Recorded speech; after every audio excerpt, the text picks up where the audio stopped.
Welcome to the Women Leaders Association podcast, where we believe we go further, faster, and have more fun when we go together. Be sure to tune in each week to hear an empowering message from the world's top women executives, trailblazers, entrepreneurs, and all-around fierce female leaders. I'm your host, Julianne Kirkland, and I will be taking you on a deep dive of each message to equip you with the principles, strategies, and tools you need to start crushing your goals, increasing your impact, creating work-life harmony, and did I mention have more fun? Because when you love what you do it better. The Women Leaders Association is the world's largest women executives association with over 30,000 women in executive and leadership positions who are committed to the development and advancement of women in the corporate arena. If you would like to get involved in a Women Leaders Association chapter, would enjoy daily podcasts, or you desire to become a part of the Women's Mastermind group near you, simply go to womenleaderspodcast.com. Now let's tune in for this incredible message. On today's episode, hear from Dr. Shara Ali, CEO and founder of Neuroorganics, the current reigning Miss Canada World, a cancer care ambassador, and recent TEDx speaker, as she shares her story on learning how to adjust the micro in order to alter the macro, and how our health encompasses all of who we are. Let's listen in. Welcome, Shara. We are so excited to have you. Thank you for having me. I feel so honored. Thank you. So I met Dr. Shara through TEDx. She is a TEDx speaker now officially. As of November, she is the CEO and founder of Neuroorganics, which we've got to talk about because it's such an incredible company that you have. And she is, let me get this right, Miss Canada United World 2022. Is that right? I currently am. I know right now it may not look like it. I need the hair and makeup. I should have came with the crown, but yes. That's awesome. Well, you have such a light about you anyway, crown or no crown, you shine, girl. So I'm so excited you're here. Thank you. Thank you. Likewise, honestly, likewise. I think ambition and supportive and confident women know one another, right? So, yeah. So Shara, talk a little bit about like what your journey has been like, even in the past couple years of really stepping into your influence as a leader and like what that has looked like and presented you opportunity wise.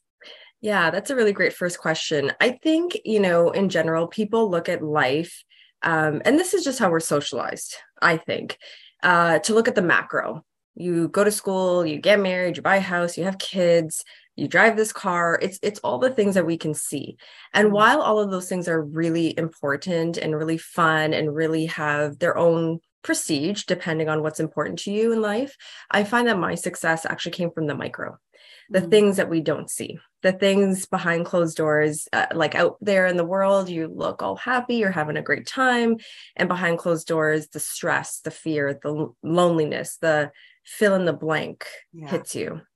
And I really feel like your purest thoughts really come to you just before your head hits that pillow and when you wake up, because there's no source of distraction, even if it's just for a few seconds before you check your phone.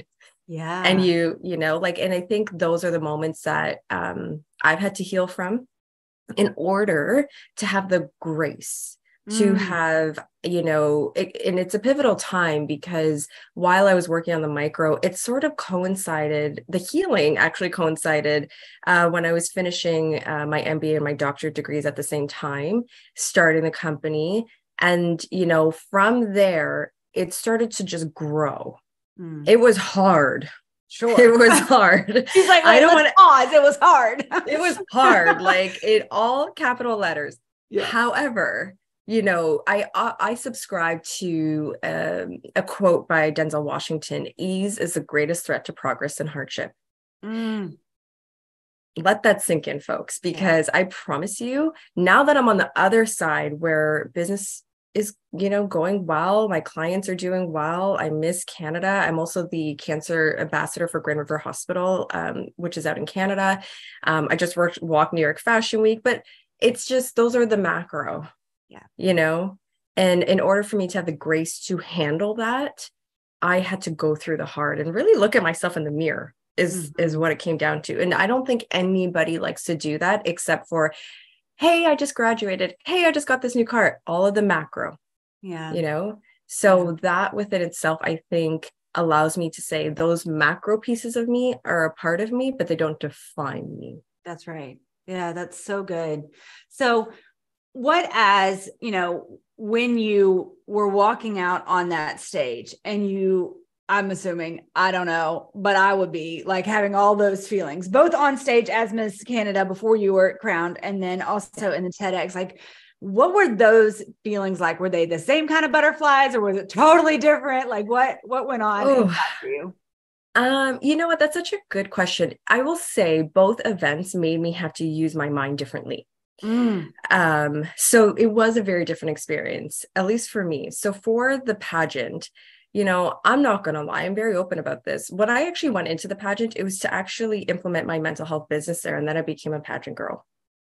And that's a really fun little transition there, because I also shocked myself.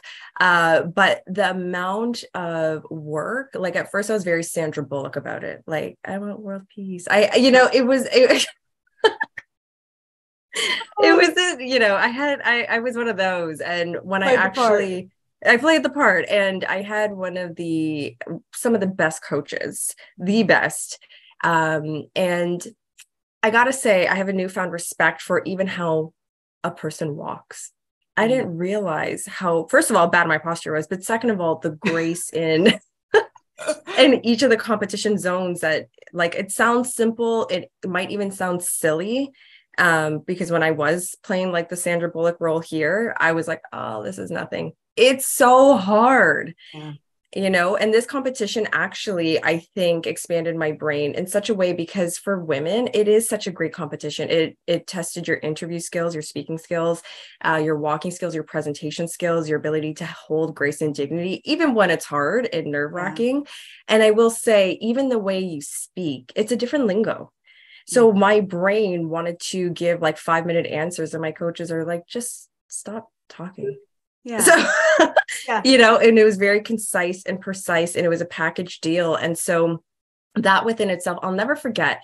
The pageant was actually on my birthday, and it was the best birthday ever. And I remember my coaches, they prepared me so well. And I'll never forget, before I walked on stage, I just had this moment of my brain was almost like empty. I've never experienced this. My brain was almost empty. And I like, something just was like to me, just have fun. It's almost like you've earned the right to almost be on the stage. And if you win, fantastic, but you have to earn it. And I felt like my coaches prepared me enough to earn the grace to be on that stage. And then, not only was I crowned, but I won all 5 of the special awards. And so I swept the entire pageant on my first try, including Miss Congeniality. Hey-oh. I mean, talk about like full circle. That's so funny. That's awesome. Whereas with the TEDx, sorry. No, I was saying that's awesome.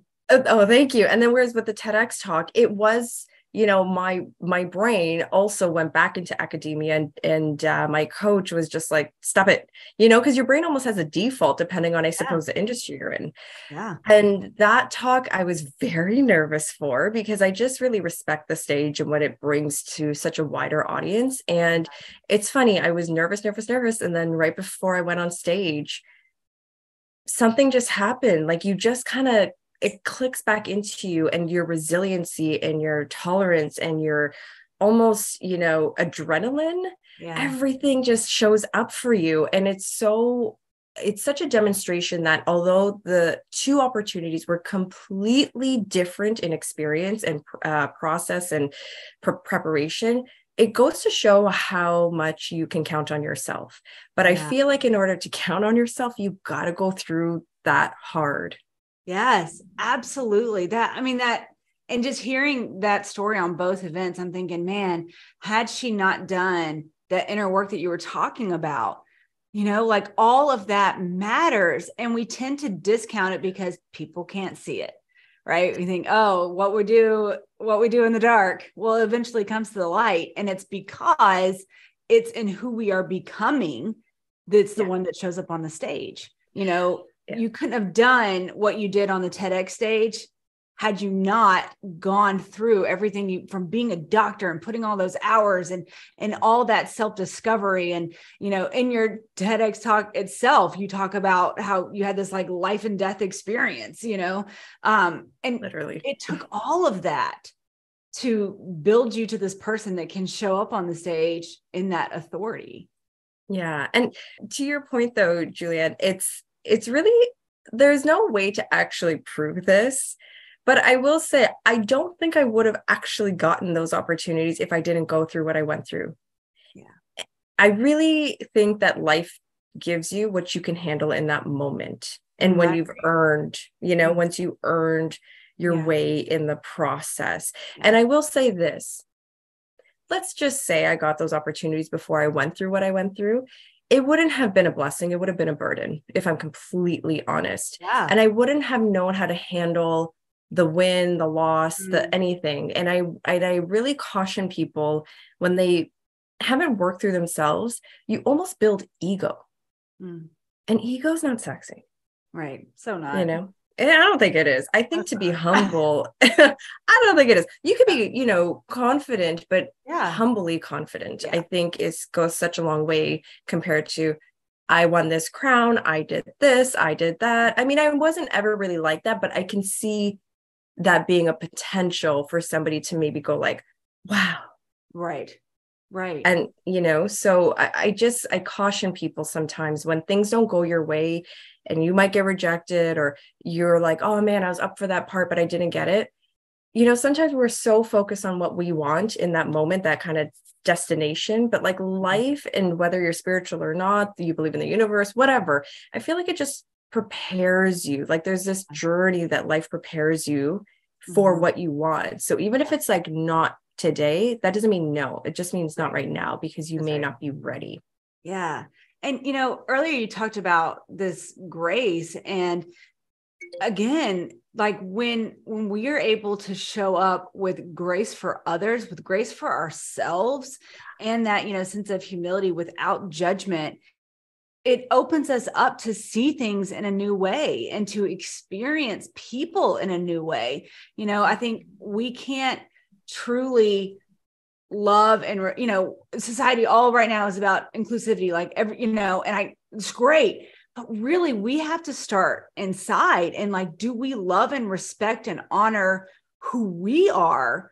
And in order to do that, like, we have to have that in order to hold it for other people. Like, it creates that capacity to have that ability to include others genuinely. I can't agree with you more. That's such a phenomenal point. And I think too, once you do that inner work, when it comes to inclusivity, there's such sensitivities to it, because who doesn't want to be included? Let's be real. Like, what being doesn't want to be included? But I will say this, in knowing yourself, inclusivity doesn't become hard then, because then it can be like, I accept you for who you are. You want to do this, you want to do that, I accept you. However, the thing about doing the inner work is that then you become clear. It becomes very crystallized about knowing what you want and knowing what you don't want. Right. And I think once you're clear on that for yourself, the rest of the world, I'm like, go live your life. Go do what you got to do. I accept you. I may not agree with everything, or I may not choose to have that in my life, but I don't need to like hate you or, such strong reactions. Yeah, absolutely. It's a different way of being. Yeah. I think it's more fun, to be honest. Let's be honest. I agree. I love it. So talk a little bit about neuroorganics and like how that happened for you. Okay. So basically I started off in nursing, actually. I'm a proud McMaster alum. For those of you who don't know, that's in Canada. It's like one of our Harvards. And I'm like a proud Mac person, because you know what? It really shaped the way I think. I mean, I wanted to be on blood pressure pills at the time, but the philosophy of learning was around self-directed learning. And today I'm so thankful, because again, ease is the greatest threat to hardship, to progress and hardship. So with that, I started off in nursing, and I started off in mental health nursing. And I'm so thankful for that I found my niche. quite early on in my career, because then that just expanded quite quickly from working to frontline. And I climbed up the corporate ladder pretty quickly as well. Like I quickly moved into like my master's of nursing and then my MBA, and I was working in, I've, had relationships in for-profit and nonprofit, and thank goodness for the exposure. Because with that exposure, I remember I was just like, you know what, let's just finish this off and get the doctorate degree. And so I actually completed that while we're at it, why not become a professional student? And so I finished that, my degree in California, and I strategically, and this is something for folks to think about with the workplace and with my education. I mean, we had the luxury, if I can call it anything, to be selective and to expose ourselves to learning environments that are out of our comfort zone.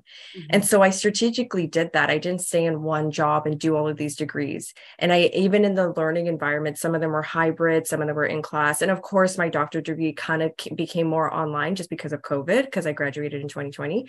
And so all of those working pieces of being in the mental health sector, both in for-profit and nonprofit, exposed me to the Western world. And the Western world is fantastic. They do a really good job in mental health, I would say, in terms of like storytelling, and storytelling is really healing. Even a lot of cultures believe in that. And so, because it's almost like you're sharing knowledge, you're educating, you're venting, but then I found it became a little external, and not that this is a bad thing, because this does work for some. However, it became medications, group, and sometimes if you're lucky to get individual sessions, but people were so overwhelmed that during COVID that they could get like one session a month with their healthcare provider because everybody was having mental health issues. Right. And back in 2019, just before the pandemic, I received a fellowship to go to India when I was in my doctorate program. And I really got to embrace Eastern approaches to care. But specifically, I had a very serendipitous sort of meeting and chat with the Dalai Lama. Like His Holiness. I thought you just like threw that in there. I mean, I just, had this chat with the Dalai Lama. I had to wait, did I just hear that? Did I hear that right? Okay, carry on. No, we text each other all the time. No, I'm just kidding. but the simplicity in his answers just really demonstrated to me how we overcomplicate life. Well, I do at least. And at the time I was like, sir, what do we do in the Western world? Like we do things a little differently here. The Kardashians took over. Like that was my specific questions. And that's not necessarily a bad thing, but it was certainly. Lama, can you explain the Kardashians? Can I just get your take on that? And if I may say, I think a few days later, there was, I don't really watch the show like that, but sometimes clips come up and you're like, all right, let's just see what's happening. And Kris Kardashian, I promise you, this happened just a few days later. Like came out in an outfit and one of her daughters were like, oh, you look great. She's like, oh, I'm going to meet the Dalai Lama in this. I'm like, he better not tell her what I just said. Just like you were saying, the world is going to get you to where you want to go and prepare you to play. The world is very small, folks. I mean, it's not that I said anything bad about them, but you know what I mean? Like, so funny. It was so funny.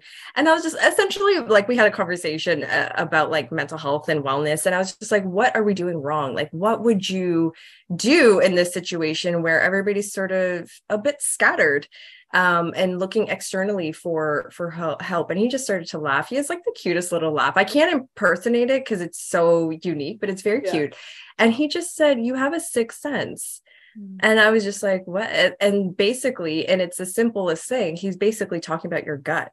And, so all of that to say, we fuse Eastern and Western approaches to care in the sense of their storytelling, but your pain is specifically designed for you. All of us, you and I could have experienced, I don't know, a snowstorm and experienced it so differently. Yeah. Why? Because your pain is specifically designed for you. And oftentimes pain has a negative connotation to it, which is unfortunate because that's where the lessons lie.